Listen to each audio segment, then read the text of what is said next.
चाचा चौधरी, अपना मकान बनाओ। चाचा जी, आज आप अकेले कैसे बैठे हैं? ना साबू दिखाई देता है ना चाची। अरे भाई रुल्दू, यह परमिट कोटे का जमाना है। साबू राशन की लाइन में लगा है और चाची मिट्टी के तेल की। अरे चाचा जी, आपने भी परमिट कोटे का क्या याद दिलाया।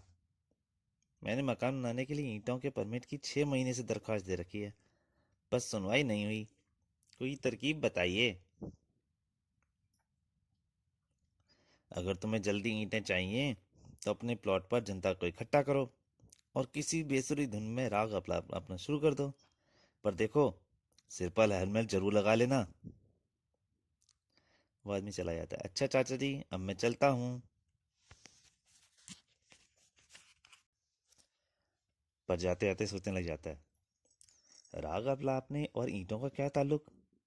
लेकिन जब चाचा चौधरी ने कहा है तो दोनों में कुछ ना कुछ मेल तो होगा ही। वे किसी को गलत सलाह नहीं देते।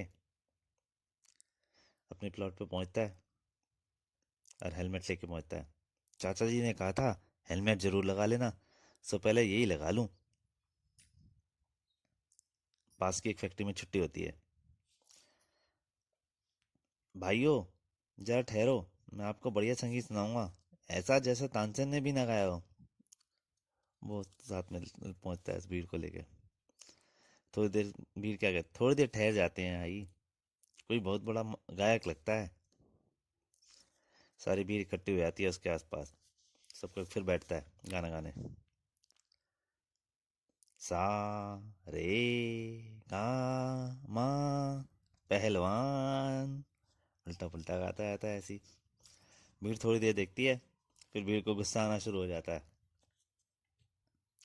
अरे ये कोई गाना है? ये तो हमारे कानों के पर्दे फाड़ रहा है। इससे अच्छा तो गधे रख लेते हैं। भीड़ गुस्सा हो जाती है धीरे धीरे, हो जाता। इसने हमारा समय बर्बाद किया, मेरे सिर में दर्द कर दिया। कोई बेवकूफ है। मारो इसे, ईंटें मारो इसे, और मारो और मारो। सब ईंटें फेंकने लग जाते हैं उसके ऊपर। और मारो ईंटें, ताकि फिर किसी को समय बर्बाद ना कर सके। और मारो। ईंटें ईंटें ईंटें ईंटें ईंटें मारते जाते हैं। बाप रे, इतनी सारी ईंटें इकट्ठी हो गई, सारी ईंटें ईंटें ईंटें हो जाती हैं।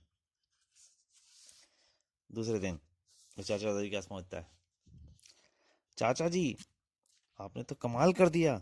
मेरे प्लॉट पर तो बिना परमिट के ही सब कुछ काफी, सचमुच काफी ईंटें इकट्ठी हो गई हैं। अरे मैंने तो मजाक किया था, लेकिन आपके मजाक से ही मेरे पास इतनी ईंटें आ गई हैं कि 3 मंजिला मकान बन जाए। चाचा तो हंसने लग जाते हैं। हा हा हा हा हा। अपनी अपनी किस्मत। चाचा तो साबू बैठे हुए हैं। चाचा जी, ये दुनिया क्या है? अरे साबू, तू भी अजीब सवाल पूछता है। दुनिया एक गोरख धंधा है। जिसने इसे जितना समझने की कोशिश की, इसमें उतना ही उलझ गया। तू इन दार्शनिक उलझनों में मत फंस, खा पी और मस्त रहे। तो बहुत सारी भीड़ दौड़ती हुई आती है चाचा जी घर पे, शोर मचाती हुई। चाचा जी, हमें ठग लिया, धोखा, फरेब, सब शोर मचाते हुए खुश नजर। चाचा जी कहते हैं, अरे भाई क्या हुआ? उनमें से एक आदमी बताता है, फुटपाथ पर एक ठग ज्योतिषी बना बैठा है। मुझसे उसने 5 रुपए लिए और कहा तू लखपति बनने वाला है, जा लॉटरी के टिकट खरीद ले।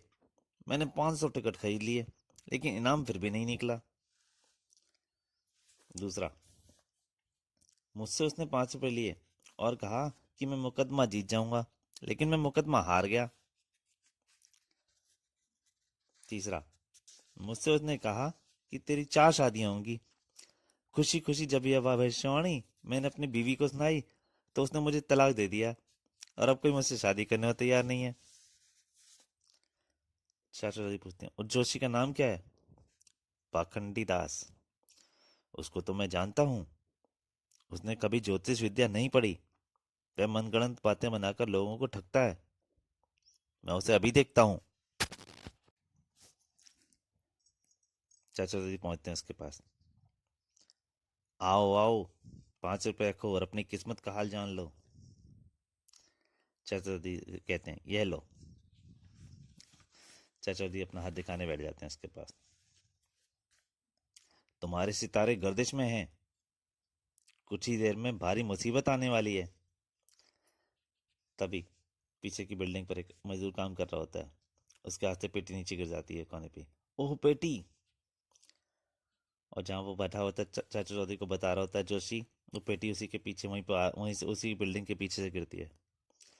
धार से उसी के ऊपर आके गिरती है। धड़ाम! हाय मैं मर गया। यह भविष्यवाणी तुमने मेरे लिए की थी या अपने लिए? अब दबे रहो यहीं, तुम्हारी सारी भविष्यवाणियां झूठी निकली। बचाओ, मैं गलती मानता हूँ। मैं सबके पैसे पैसे लौटा दूंगा, मुझे माफ कर दो।